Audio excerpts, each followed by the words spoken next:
Assalamualaikum warahmatullahi wabarakatuh. Para pemirsa dimanapun berada, alhamdulillah pada kesempatan ini kita bersyukur karena kita kedatangan Pak Syekh kita, Pak Syekh Mutahar Al-Mukhtar. Assalamualaikum Pak Syekh. Waalaikumsalam warahmatullahi wabarakatuh. Bagaimana kabarnya Pak Syekh? Wallahi inni bakhair wa antum bakhair wa ana bakhair wa kulluna bakhair. Nas'alullah fi lana wa lakum wa likulli jami' muslimin muslimat insyaallah an yakuna bakhairan biidznillah. Amin ya rabbil alamin.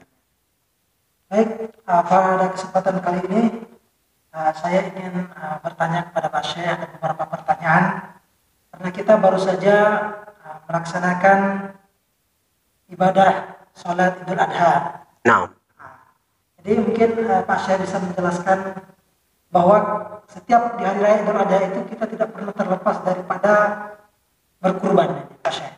nah. Kira-kira apa perintah tentang berkurban itu seperti apa dan kira-kira hikmah dari berkurban itu apa saja Pak Syekh? Bismillahirrahmanirrahim. Assalamualaikum warahmatullahi wabarakatuh. Alhamdulillah Rabbil Alamin wa bihi nasta'in ala umur dunia din. Assalatu wassalam ala asyrafil anbiya Sayyidina Muhammadin wa ala alihi wa sahbihi sallam. Wa ba' ikhwatul iman, ukhtul mu'minah, pemirsa dimanapun Anda berada, Alhamdulillah kembali sore ini kita membahas tentang Idul Adha dan kurban dan yang lain-lain. Awalan kita tahu ketika sejarahnya kurban, yaitu Abu Anbiya al-Mursalin Nabi Ibrahim alaihissalam. Di dalam ayat surat As-Saff, kama qala Allah Ta'ala li nabiyina Ibrahim alaihissalam, Rabbi habli minas salihin fabashirnahu bi ghulamin halim. Halim berbeda dengan alim. Kalau Ishaq alim. Halim ini adalah humble, santun, lemah lembut. Itulah Nabi kita Ismail.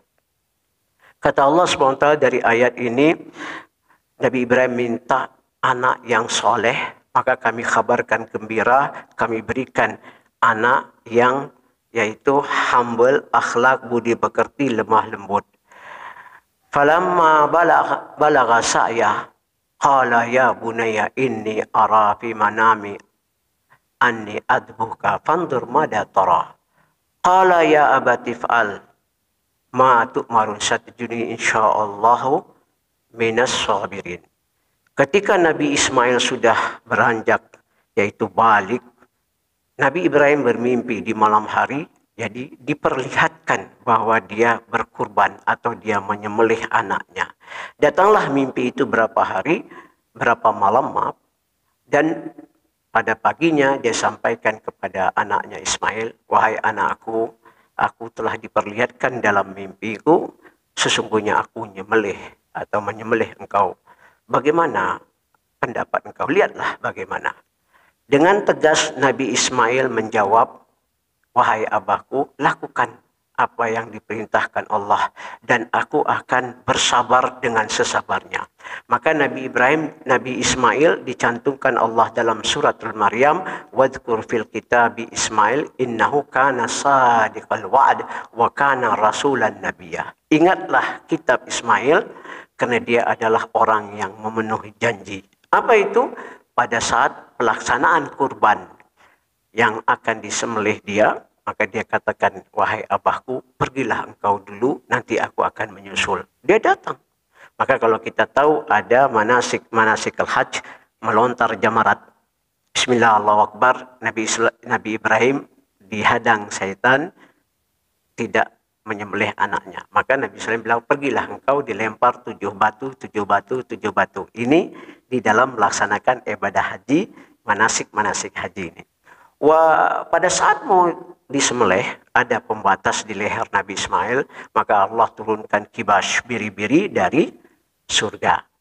Kata Allah menyerukan dalam surat As-Saffat itu, ya Ibrahim qad saddaqtu ru'yah. Ibrahim, engkau telah bermimpi dan mimpi itu dibenarkan. Terus kata Allah, fafadainahum bidzabhin adzim. Kami berikan dia kurban dan kurban yang agung, maka kita mengikuti millat Nabi Ibrahim. Summa auhayna ilaika an ittabi' millat Ibrahim hanifa wa ma kana minal musyrikin. Taib. Kurban ikhwatul iman adalah sesuatu kita taqarruban ila Allah Subhanahu wa taala. Makna kurban itu mendekat diri kepada Allah, sesuatu yang kita sayang, yang kita cintai, kita kurbankan. Kita tidak mungkin menyembelih anak kita. Pasti dengan mengeluarkan biaya membeli hewan, yaitu amlahain, thaminain, akranin. Bulunya bagus, gemuk, dan bertanduk akranin itu. Jadi untuk kita melaksanakan kurban. Dan la nalaluhu maha wala dimaha walakin la taqwa minkum. Allah tidak melihat yaitu dagingnya, darahnya, apapun. Yang dilihat Allah ketakwaan kita kepada Allah, artinya ketaatan. Allah perintah kita kurban bagi yang mampu. Dalam surat Al-Kautsar, kama qala Allah Ta'ala, bismillahirrahmanirrahim, inna a'tainakal kautsar fasalli li rabbika wanhar inna syani'aka huwal abtar.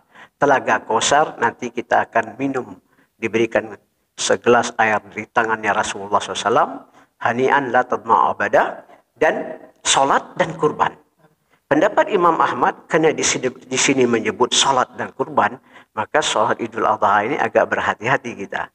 Memang dia sunnah muakkad, ada sebagian mengatakan dia harus ditegakkan. Kan di situ ada kurban. Maka kata Nabi SAW, man kana lahu sa'yatan fala yudahi fala yuqarrib musallatana. Bagi orang yang mampu memiliki harta, dia tidak berkurban, maka dia jangan coba-coba mendekati tempat sholat kami. Musala itu di lapangan. Idul Fitri di lapangan, Idul Adha di lapangan.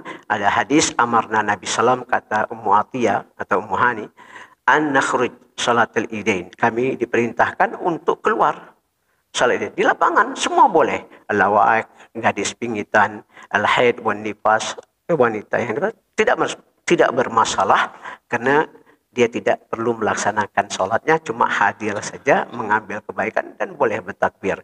Itu makna kurban mungkin luas. Yang jelas, taqarruban ila Allah, taat kepada Allah SWT. Ya. Baik Mas Syekh, Masya Allah penjelasannya sangat luar biasa.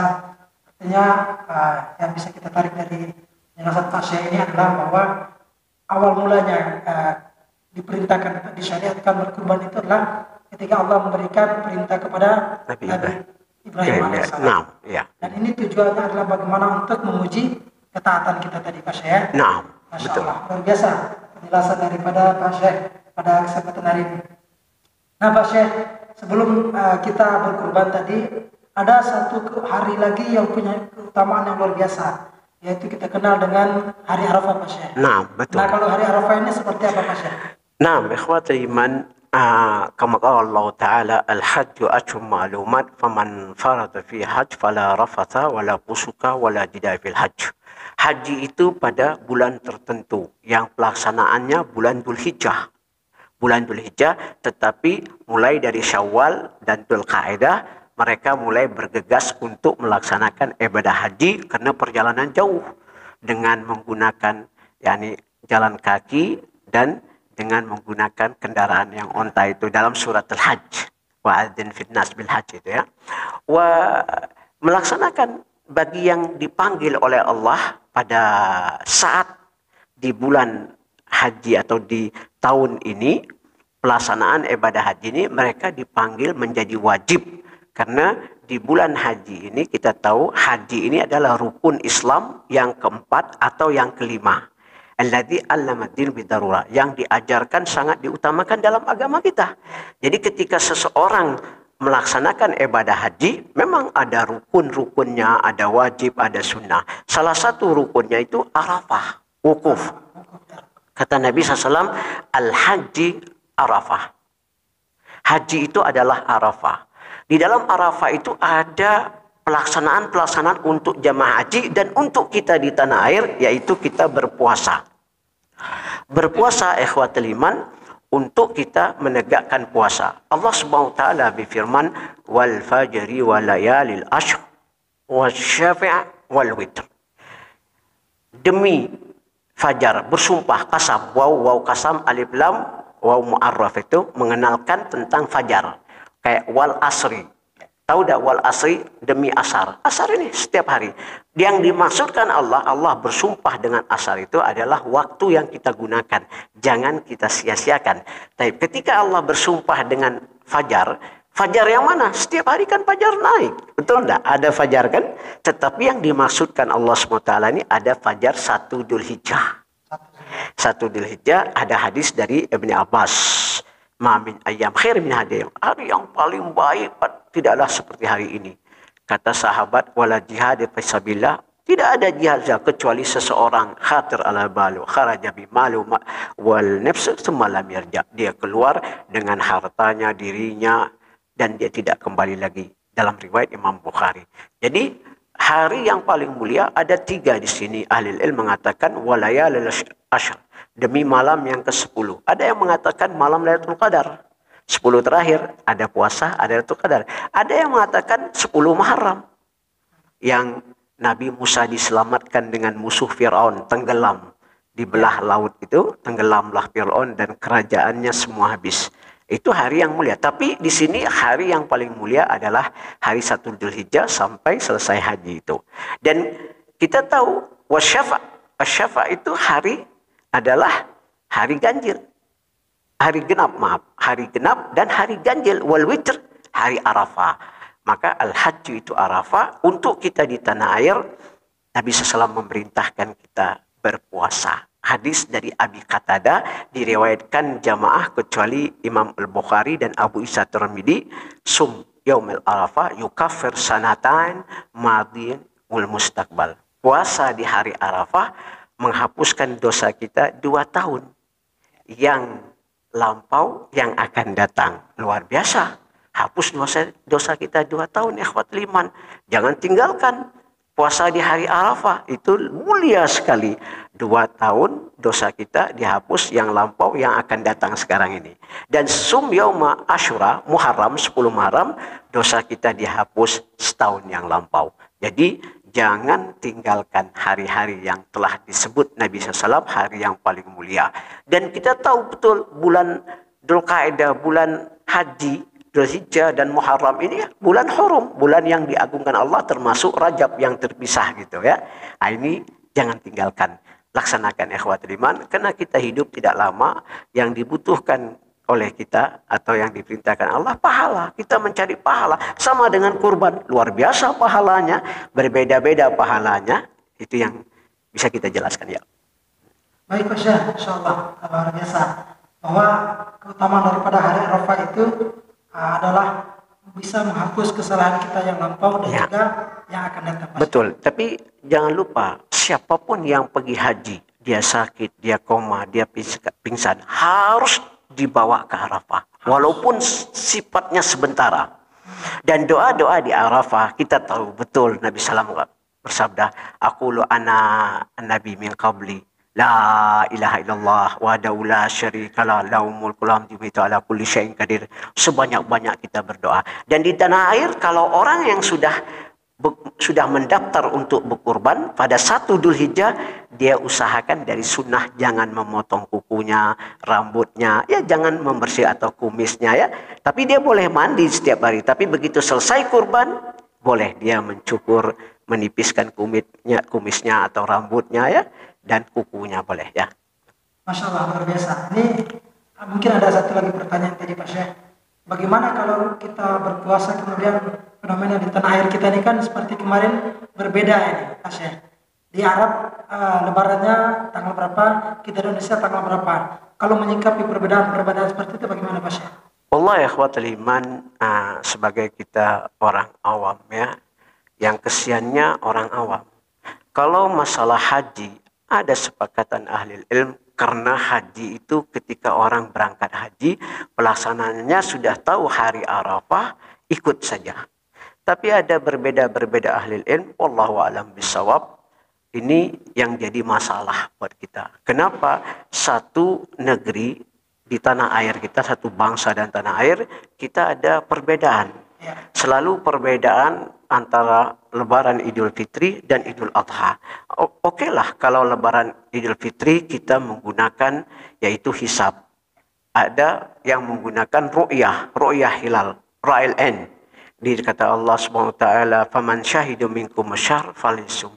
Syahid itu bulan, yakni ru'yal ain. Jadi dalam arti kata melihat. Tapi kalau memang itu ada perbedaan, tapi setidaknya tidak bagus. Kenapa kita bilang tidak bagus? Kita berpecah. Tetapi kalau lebaran Idul Adha, di situ ada puasa Arafah. Kita puasa Arafah, sedangkan Saudi sudah lebaran. Nah, ini banyak pertanyaan yang mungkin masuk ke WA atau ke YouTube. Jadi mana yang benar? Nah, saya bilang saya benar. Adik saya Pak Ustadz, Anda salah. Anda juga bilang saya salah. Jadi kita akhirnya kan ini ya, kalau saya melihat kalau untuk lebaran Idul Adha ya lebih bagus karena zaman sudah canggih ya. Tidak masalah kita ikut Arab Saudi. Bukan karena ikut orang Arab. Tidak ada di dalam dalil kita puasa ikut orang Arab. Ikut Islam. Memang kebetulan kita, Nabi kita adalah Nabi yang paling mulia. Diutuskan Allah dari bangsa Arab. Kita cinta sama Nabi kita. Dan kita cinta sama bangsa Arab yang Islam. Tidak semuanya. Tetapi hari ini Anda Islam Arab, saya Islam Indonesia, saya Islam budaya. Ini memecahkan kita. Mudah-mudahan Allah berikan kebaikan di tahun yang akan datang. Jangan berpecah lagi ya. Sudahlah. Yang sudah. Insya Allah semua mendapat kebaikannya. Semua diberikan Allah pahala ya. Sudah. Tidak perlu lagi kita menyalah-nyalah siapapun ya. Wallahu a'lam bishawab. Baik. Terima kasih Pak Syekh. Masya Allah luar biasa. Satu lagi ada? Dan lanjut ke part kedua ya. Baik Pak Syekh. Kemudian pertanyaan yang berikutnya ini tentang hijab lah untuk anak-anak kita yang perempuan. Kira-kira di zaman sekarang ini kita melihatlah bahwa kadang saya sendiri merasa sih, karena mungkin keluarga kita ada yang mungkin merasa dia nggak percaya diri dengan hijabnya ini Pak Syekh. Kira-kira mungkin Pak Syekh bisa menjelaskan bahwa tujuan dari hijab itu sebenarnya untuk apa? Nah, awalan kita sering mendengar ya di dalam medsos ada yang mengatakan kita tidak perlu berpakai hijab atau jilbab ya karena kita bukan orang Arab. Itu budaya Arab. Ini statement yang salah. Dan yang kedua, ada juga yang mengatakan tidak perlu agama apapun mengatur dalam berpakaian. Ini ada yang mengatakan statement dan ini sangat kita sayangi. Kalau dia orang Islam, dia belum memahami Islam yang benar, yang rahmatan alamin. Tapi kalau dia orang non-Islam, berarti dia masuk ke ranah sesuatu pemahaman bukan ajaran dia atau agamanya. Tapi Islam mengatur. Islam itu mengatur segala aspek dalam kehidupan kita. Berbangsa, bernegara, semua. Nikah, sunnahku, haram, halal, dinuna, dinus syariah, liya'lamal yahud wa nasara. Ketahuilah orang Yahud dan Nasara bahwa agama kami adalah agama syariat. Ada hak, ada batil, ada salah, ada benar, ada halal, ada haram. Itu agama kami. Ada boleh, ada yang enggak boleh. Betul enggak? Ketika Allah menciptakan wanita dan pria, antara nikah dan zina, itu mirip sama. Ahli ilmu sepakat, maaf ya. Ketika orang mau nikah, pasti dengan perempuan. Ketika orang mau berzina, tak mungkin dengan kayu, dengan batu. Pasti dengan perempuan. Maka sesuatu yang satu ini dihalalkan Allah, dan yang satu lagi diharamkan Allah. Contohnya ketika Allah berfirman, وَلَا تَقْرَبُوا الزِّنَا إِنَّهُ كَانَ فَاحِشَةً وَسَاءَ سَبِيلًا. Jadi kalau negeri ini sudah membebaskan zina, membolehkan perzinahan, dan yakinlah negeri ini akan terpuruk, akan hancur, tidak akan sukses. Kenapa? Katharal khabath. Kata Nabi SAW, idza katharal khabath ayahlukuna fina salihun, kata Zainab istri Nabi. Naam, kalau sudah banyak perzinahan. Wal harath, pembunuhan juga. Tapi pertanyaannya, Islam mengatur. Pertama, Islam menjelaskan kepada Nabi dalam surat Al-Ahzab, dalam surat An-Nur. Kama qala Allah Ta'ala ba'da a'udzubillahi samil alim minasyaitonir rajim. Ya ayuhan nabi, nida kul li azwajika wa banatika wa nisa'al mu'min. Wahai nabi, bilang sama istri kamu atau istri-istri kamu dan anak-anak perempuan kamu dan wanita yang beriman. Berbeda muslimah ya, beriman itu. An yalbi jalabihinna. Berpakailah jilbab dari atas sampai ke bawah dan termasuk cadar. Menutup atau nikab yang dibilang itu mata. Itu bagus kata Imam Ahmad kalau dia cantik, hendaklah dia pakai nikab. Ketika Asma ukhta Aisyah zaujin Nabi sallam, satu bapak, ibu lain Asma yang nikah sama Zubair bin Awam, sepupunya Nabi. Ketika dia sudah dewasa, kata Rasulullah, ya Asma, ini pakaian tidak cocok lagi buat kamu. Wanita itu hanya boleh dilihat wajah dan tangan saja. Tetapi kalau dia merasa fitnah kecantikannya, maka dia pakai jilbab supaya dia tidak terganggu. Cadar ya, cadar itu. Di dalam ayat surat Nur, kama qala Allah Ta'ala, falyadrubna bihumurihinna ala jubinnya. Hendaklah dia memukul atau kalau kita memakai selendang, atau kita bilang apa tuh? Selendang atau jilbab atau apa, dari kepalanya sampai ke dada, di bawah dada. Jangan terlalu ketat, jangan kelihatan dadanya yang di depan ini ya. Jadi hendaklah dia memakai, di sini pendapat ahli menutup kepala, kerudung dan sampai ke dada ataupun ke bawah dada. Jadi supaya tidak kelihatan postur tubuhnya. Tetapi hari ini yang dipertanyakan adik saya Pak Ustadz, jilbab ini sebagai model saja. Model. Jadi malah berpakai jilbab ini untuk menarik perhatian kaum pria. Sehingga jilbab ini bukan lagi untuk menutup aurat, hanya model saja. Dan disinilah terjadi kalau kita lihat mungkin tidak perlu lagi ada yang tertutup. Banyak kasus-kasus yang terjadi. Berpakai jilbab tapi tidak memahami Islam. Akhirnya apalagi dengan namanya hubungan yang namanya pacaran ya, kita maaf ya, sering terjadi hal-hal yang tidak diinginkan. Maka hendaklah seorang muslimah dan orang tuanya, bapak ibunya, dia perhatikan anak gadisnya berpakai pakaian yang rapi dan berikan pemahaman agama, jangan hanya itu formalitas saja. Sehingga dia berbaur ya, tidak mengetahui ikhtilat namanya itu, berbaur berkumpul, akhirnya dia pergi berdua atau kemana-kemana yang kayak sudah memiliki suami istri seperti itu ya. Padahal mereka belum nikah. Banyak itu terjadi. Pergi berdua, jalan berdua, mungkin naik motor berdua, semua berdua. Begitu sudah nikah tidak berdua lagi. Nah, ini yang kita harus perhatikan generasi yang akan datang ini supaya mereka memperkuatkan iman dan takwa kepada kita ya. Tapi masalah cadar, ada ahli ilmu yang mewajibkan, ada yang maksudnya yang cadar ya, yang nikab itu, yang ada yang bilang ya silahkan, yang penting dia menutup aurat itu ya. Kalau misalnya saya punya istri mau pakai cadar, ya silahkan, bagus ya.